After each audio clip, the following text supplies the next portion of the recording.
people came up to the lyrics. So I thought, since it was Writing Wednesday, and I know a lot of you are songwriters or like to write songs but like don't know how and just want to expand your songwriting. Well, I think a very fun way to get inspired to start writing songs is to read the stories of how other songs were created. And for me, like, one of my favorite things to do is, like, I love hearing artists talk about how they wrote their songs and like how they got the idea, because it's really, really fun. Okay, so I'm gonna give a story behind the song of a couple songs. I'm gonna do my own songs behind this, how I wrote them, and some you may not know about. I'm gonna give a little tea that you may have not known, and then also a very famous song. So first, let's start with a famous song. This song is Yesterday by Paul McCartney. Well, the Beatles. It's not by Paul McCartney. It's by the Beatles. I love the Beatles. I think they're extremely talented. I think they're one of the best artists of all time. And Yesterday is probably one of the best songs of all time, to be honest. I think it is. And this is one of my favorite songwriting stories. Because basically, okay, this is what John Lennon says about this song. Paul wrote nearly all of it, but we just couldn't find the right title. Every time we got together to write songs for a recording session, the song would come up. We called it Scrambled Egg, and it became a joke between us. We almost had it finished when we made up our minds that only a one-word title would suit. And believe me, we just couldn't find the right one. Then, one morning, Paul woke up, and the song and the title were both there, completed. I know it sounds like a fairy tale, but it's the plain truth. Where then George Martin's memory is a little different. He says that the song had existed for well over a year. I first heard Yesterday when it was known as Scrambled Egg, Paul's working title at the George V Hotel in Paris in January 1964, where then Richard Lester also recalls it a little bit different. At some time during that period, we had a piano on one of the stages, and he was playing Scrambled Egg all the time. It got to the point where I said to him, if you play that bloody song any longer, I'll have the piano taken off stage. Either finish or give it up. Is it raining in the USA? I'm sure it's raining somewhere in the USA currently, but I'm not quite sure. Am I live on YouTube, or is it not working? Am I live on YouTube? I don't know if I am. Let me look it up. But yes, and so basically, he woke up and he had the melody of Yesterday, all my troubles seem so far away. But he just had the da da da da da da da da da da, and he was eating scrambled eggs that morning. So for a year, it was just the working title of Scrambled Eggs. So, which is interesting. I love that story, to be honest. It's one of my favorites. But now, let's get to the story behind I Know Better and how I came up with that song. This one's an interesting one. So basically,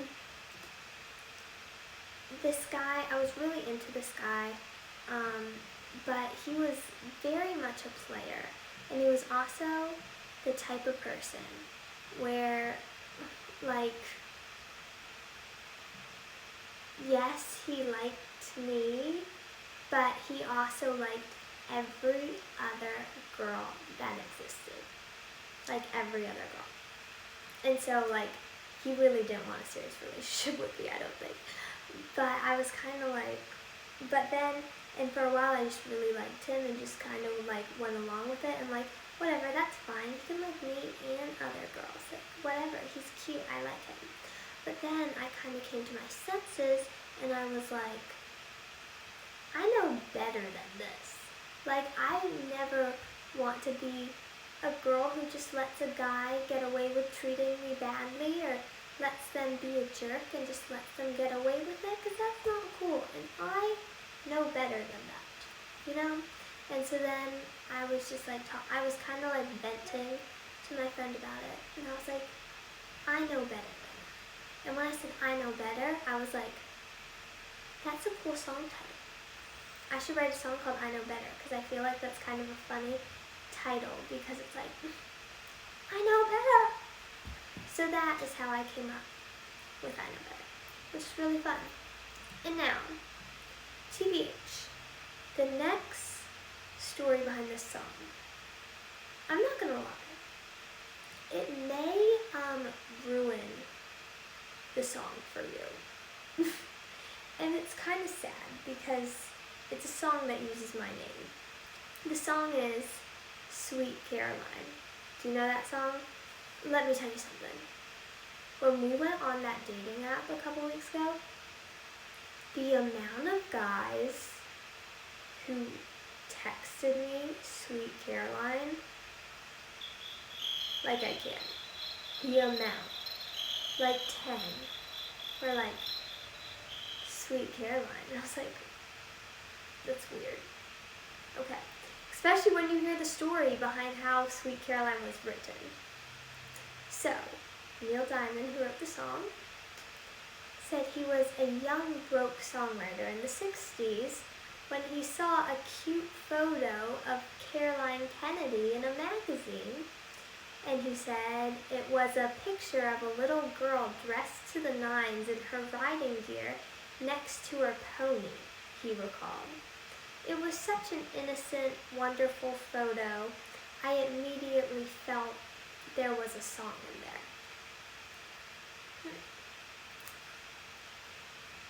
there. Yeah.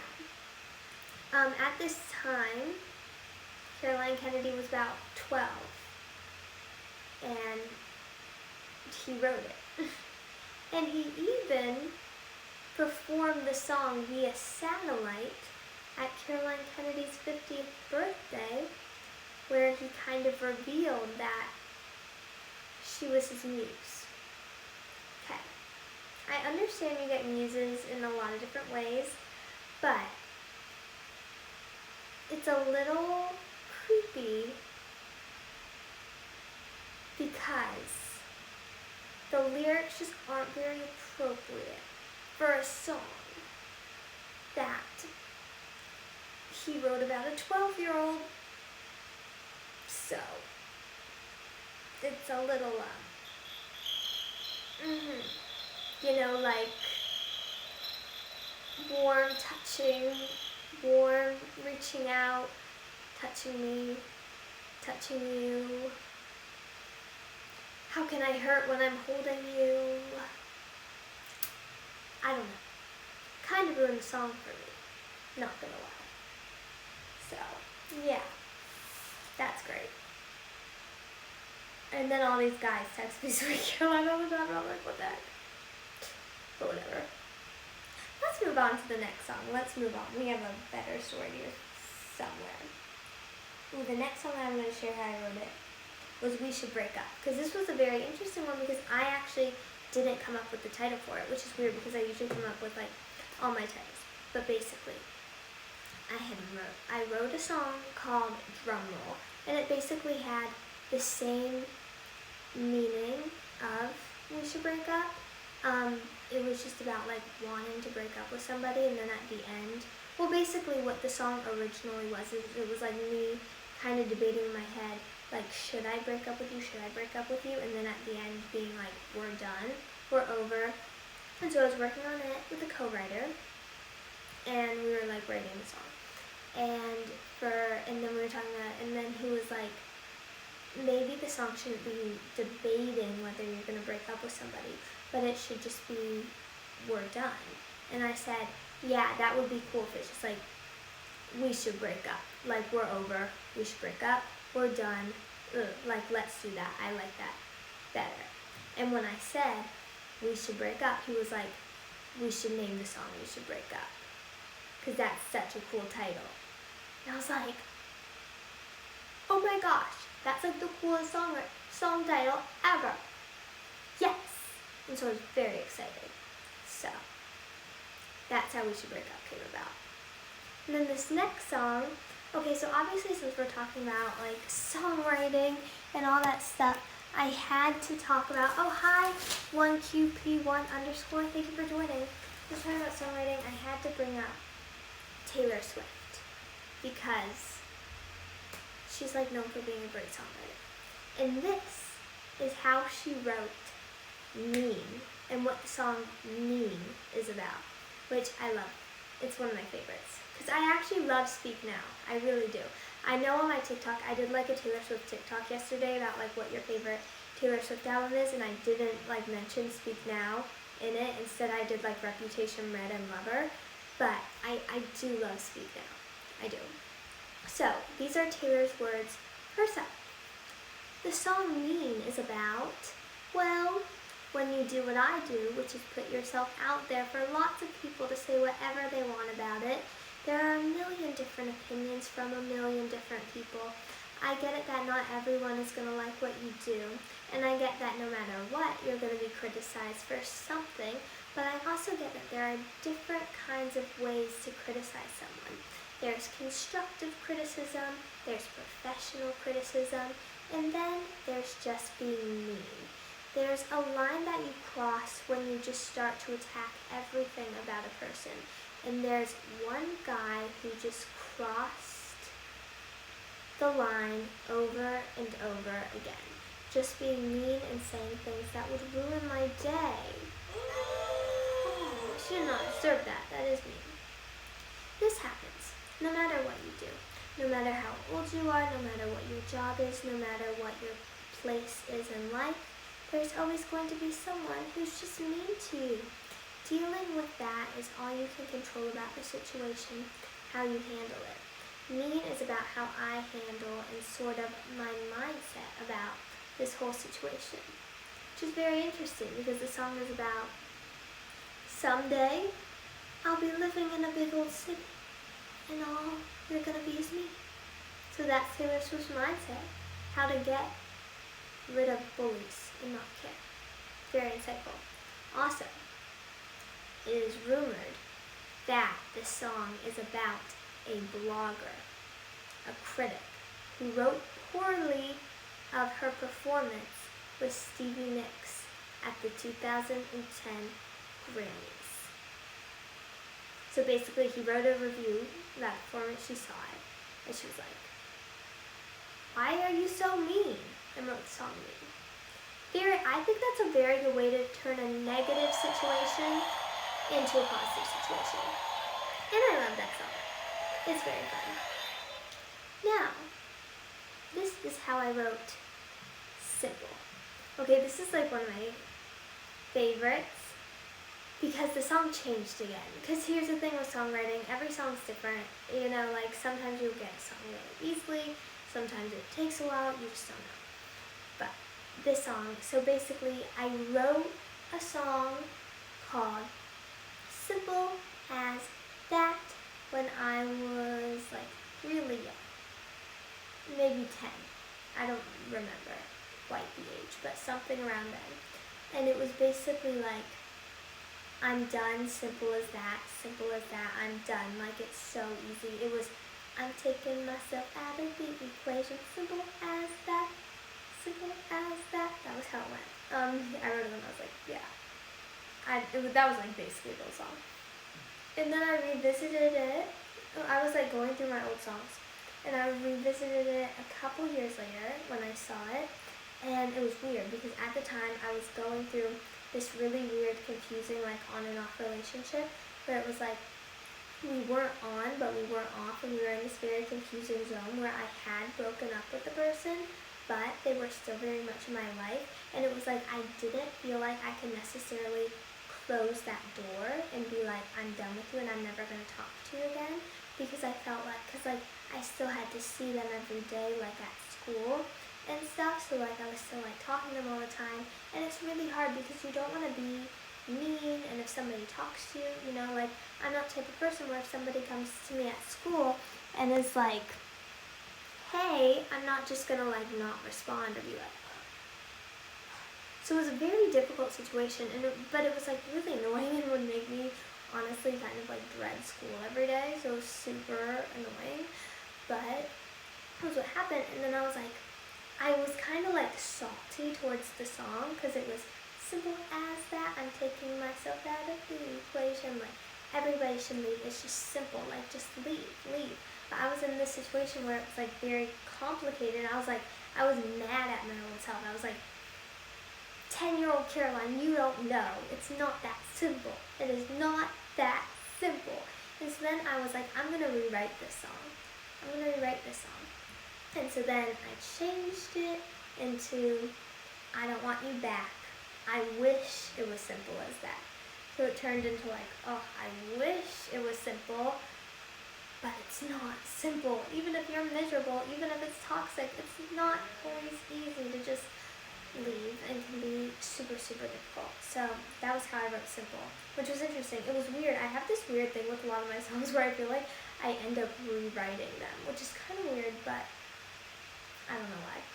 Oh, hi Joel Bell, thank you for joining. Hi XIII.19 from Saudi Arabia. Oh my gosh, that's cool. I don't know if I've ever seen anybody from Saudi Arabia on one of my live streams. I think you might be like my first Saudi Arabian follower. That's so cool. I love it. Thank you. Hope you're having a great Wednesday. I really appreciate it. You're awesome. Okay. And then this next one, I love the story of how the song was written because I think because basically I used to like write songs really fast. Like I would write them in 5-10 minutes and just like be like boom, boom, boom, boom. And I was like, is this bad? Like, does this mean that the song isn't good? Because I would always hear about people writing songs that would take like years and hours, and I was like, if I'm writing a song in 10 minutes, like maybe it's just not a very good song and I'm like, shouldn't even put it out, you know? Oh, thank you, next_16, I'm happy you like the glasses. They're hearts, because all the love. Yeah, and so I was like, maybe it's just like not very good. But do you know the song Just Dance by Lady Gaga? Of course you do, because it was a #1 hit and an awesome song. Well, guess what? That song was written in 10 minutes. I know, right? Here's the story.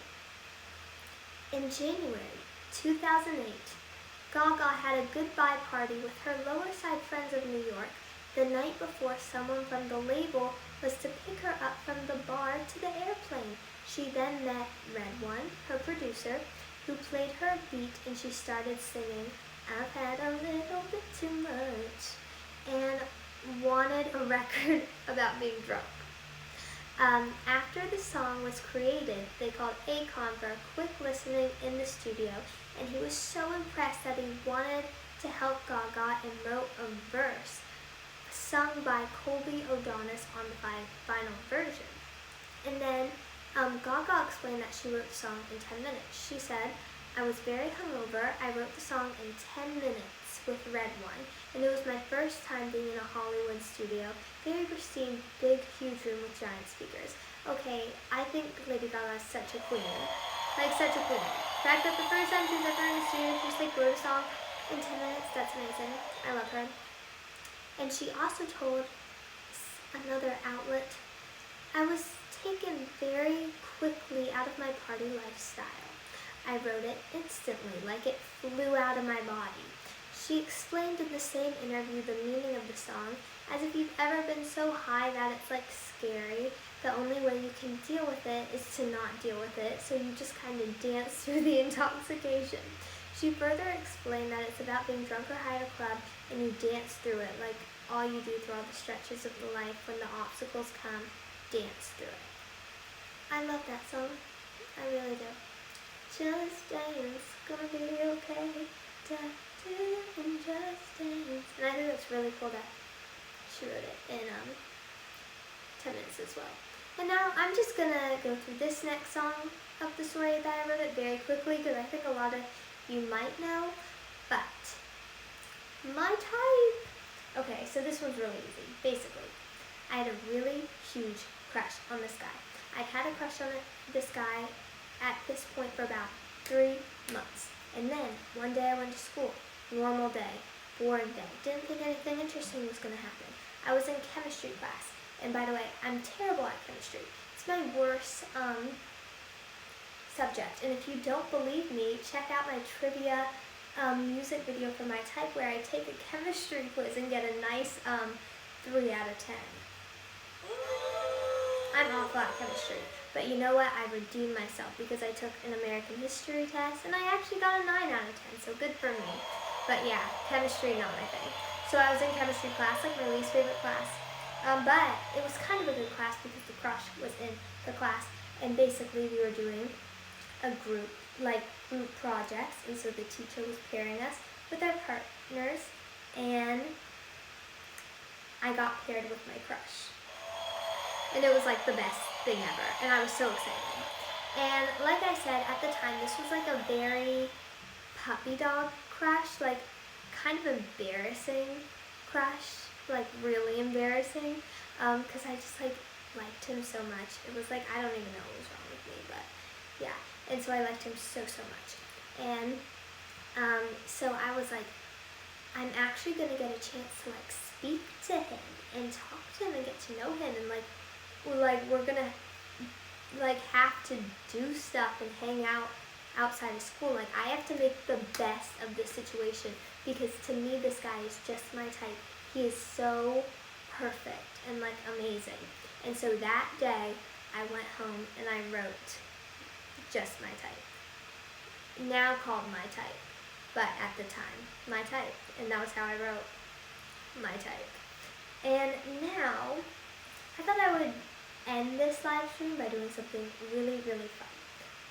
So, at some point in the near-ish future, like the nearest future, I have a new song coming out, and I'm really excited about it, and I hope you love it. And the songwriting process for this song was very interesting. And very weird, and not like I'd written any other song before, ever. And so I thought that I can't necessarily share with you the words, because the song's not out yet, but this will be the next song that I'm putting out very soon, sooner than you think. And so I thought I would just tell you how I wrote it, and then when it comes out, very soon by the way, very soon, you'll know the story of the song, even before it. So, I don't know why, but I was at dinner. I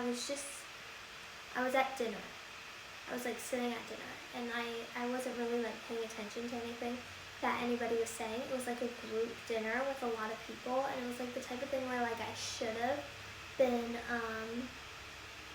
participating, but I just wasn't. I wasn't in the mood because I was very focused on something else. And then I was very upset, and then I started getting this melody in my head that was very wasn't the type of songs that I usually write. It wasn't, I usually go da da da da da, something. It was a very funky melody, and it was very I can't say the melody, but it was very funky and groovy. And I started hearing this melody in my head. And then I started hearing these words. And it was kind of subconsciously words that I was thinking of something I was going through. And I started hearing that. And I just kept hearing one sentence, which is a question. I kept hearing this question with the melody over and over and over again. And I had it stuck in my head.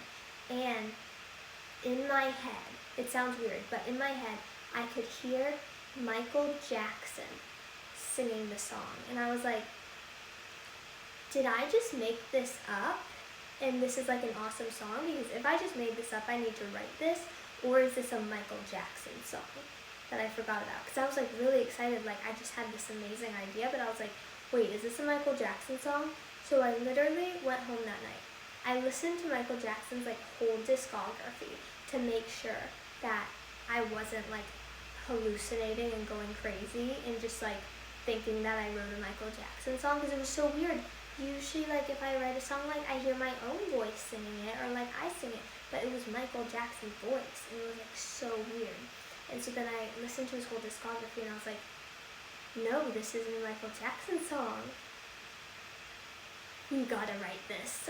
We have to write this. And then I wrote it that night. It literally came out like electricity. It was like Just Dance. Like, it was like 5 minutes, like got everything. It spilled out of me because it was like fully something I was going through, and I just like wrote it really, really quick. And I was so excited about the song. I was so excited about the song forever. So it was like, and then basically like when I go into writing sessions with people or like go in with producers, I always have a list of songs that I've written, and I always like bring those songs. I'll usually like bring a producer, maybe like 2 to 7 songs, and then they can just pick like whichever one they're feeling, whichever one they're passionate about, because if I'm working with a producer, like I really want them to be passionate about the song and like just as passionate as I am about the song, because that's how it's going to be a good song, you know? And so I would always bring this song, and I would always have it like first, because I had like the whole song. It was like, it was like done. It was a finished product. And so I was like, oh, this song. And one producer like loved it. And so then I recorded it, and that song will be the next song that I'm putting out. And I can't tell you when. But very soon. Like very, very, very soon. Like crazy soon. Big announcement on Friday. So yes, that was Writing Wednesday, and I hope you enjoyed. MJ was appreciating your creativity by singing the song himself. Maybe it was the angel of MJ coming from heaven. Yeah. Is it your best song? I mean, that's so hard because songs are subjective. So like I might think it is, but like other people not. It's different. It's very different, but it's probably in my top 3 favorites of all the songs I've written. So very exciting. But anyways, on that note, I gotta go. But thank you for an amazing Writing Wednesday. That was awesome. And I hope you got inspired to write a poem or a diary or a journal or a song or a short what did I just do? Or a short story, or just express yourself, because it feels awesome. And sometimes when you're holding a lot in, all that creativity just blows out of you. Like Lady Gaga said, it spills out of your body. So yes, thank you for watching. Hope you have a great day. Bye. YouTube, which I don't even know if I was live on, because I think I'm banned from live streaming on YouTube, so thank you, YouTube, for banning me. And interestingly enough, YouTube decided to ban me for playing a karaoke version of a Maroon 5 song. And I have already posted a video of me singing to that backing track, and they blocked me. I'm like, yeah, so thank you, YouTube. Thank you. Anyways, bye Facebook. Thank you for being awesome and a great platform. And Instagram. Goodbye. Thank you for joining, and make sure to stay tuned, because tomorrow I'm just doing like a full Q&A, and I'm just gonna